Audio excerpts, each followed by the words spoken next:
మీరు ఆరోపించే ఆరోపణలు ఎలాంటి పసలేదని జన సైనికులు చెప్తారు. మరి పసలేనప్పుడు మీరెందుకు స్పందిస్తున్నారు? సుగాలి ప్రీతి అంశం. పవన్ కళ్యాణ్ తీసుకున్నటువంటి 100 రోజుల్లోపు నిందితులకు ఉరిశిక్ష వేయిస్తాను, ఆ పాప గర్భం నిండా వీర్యం ఉంది, దానికి ఎవరు కారణమో నేను కనిపెడతానన్నాడు కాబట్టి కనిపెట్టమంటున్నాను. నేను ప్రభుత్వం వచ్చిన తర్వాత ఏమన్నాడు ఆయన? నేను ఇన్వెస్టిగేషన్ ఆఫీసర్ ఏంటి, నాకేం సంబంధం? పెద్దిరెడ్డి గారి భూములకు సంబంధించి ఇట్లా ఫోన్లో కూడా తీసుకోవడం జరిగింది. ఏమైనా విచారణ చేస్తామన్నారు, ఆ భూములు స్వాధీనపరచుకుంటామని చెప్పన్నారు. ఒక కెమెరా పట్టుకున్నారు, హెలికాప్టర్లు వెళ్తే కింద భూములు ఫోటో తీశారు. ఏం జరిగింది? ప్రభుత్వానికి ఒక 5 కోట్ల నష్టం. రాష్ట్ర ప్రభుత్వానికి జరిగిన మంచి ఏంటి చెప్పండి? ఆ టూర్ వల్ల సీజ్ ద సిప్ ఏమైందండి? సీజ్ ద సిప్ ఏమైంది? సిప్ ఎక్కడికి వెళ్ళింది? ద్వారంపూడి మీద ఒక కేసు పెట్టారా? ఒక్కరోజు జైలుకి పంపించారా? పెద్దిరెడ్డి రామచంద్రారెడ్డి మీద ఒక్కరోజు కేసు పెట్టారా? 1 ఎకరం పొలం తీసుకున్నారా?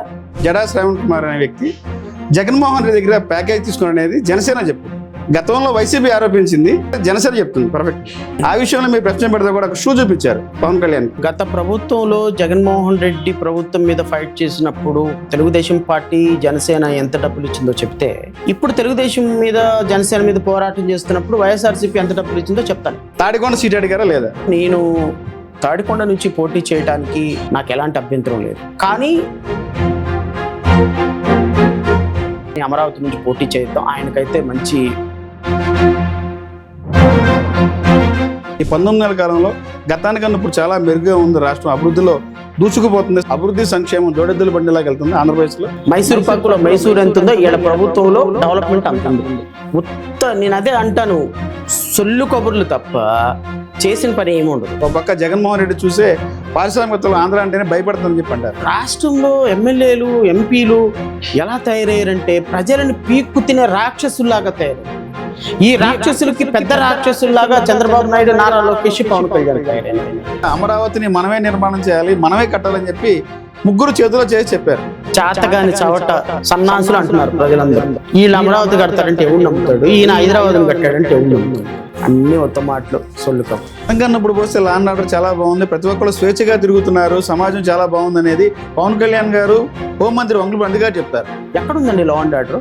30,000 మంది అమ్మాయిల మీద అఘాయిత్యాలు జరిగాయి.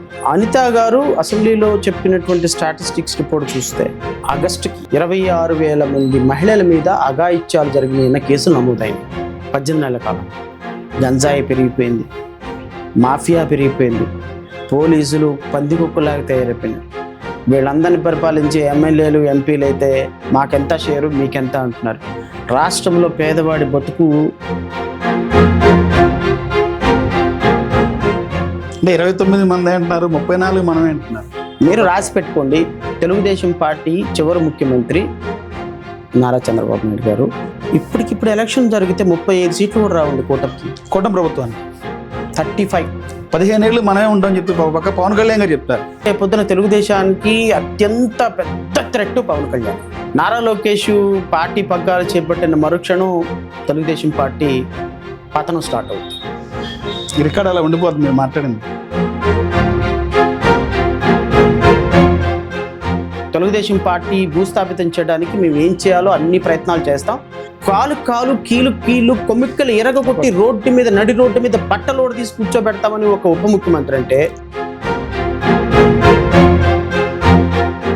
ఇప్పుడున్నటువంటి అప్పు 3 లక్షల కోట్ల రూపాయలు అప్పు చేశారు 19 నెలలకి. ఈ 3 లక్షల కోట్ల రూపాయలతోటి ఏమి డెవలప్మెంట్ చేశారు? రాష్ట్రంలో P4 మోడల్ అన్నారు, ఎక్కడికి వెళ్ళిపోయింది ఎవరికి తెలియదు. సూపర్ 6 అమలు అన్నారు, 20 లక్షల ఉద్యోగాలు జరిగిందా? 2,25,000 బ్యాక్లాగ్ పోస్టులు ఖాళీ ఉన్నాయి ఆంధ్రప్రదేశ్ రాష్ట్రంలో, ఫిల్ చేయమనండి. నెలకు 3,000 రూపాయలు నిరుద్యోగ వృత్తి ఇస్తామన్నారు, ఇచ్చారా?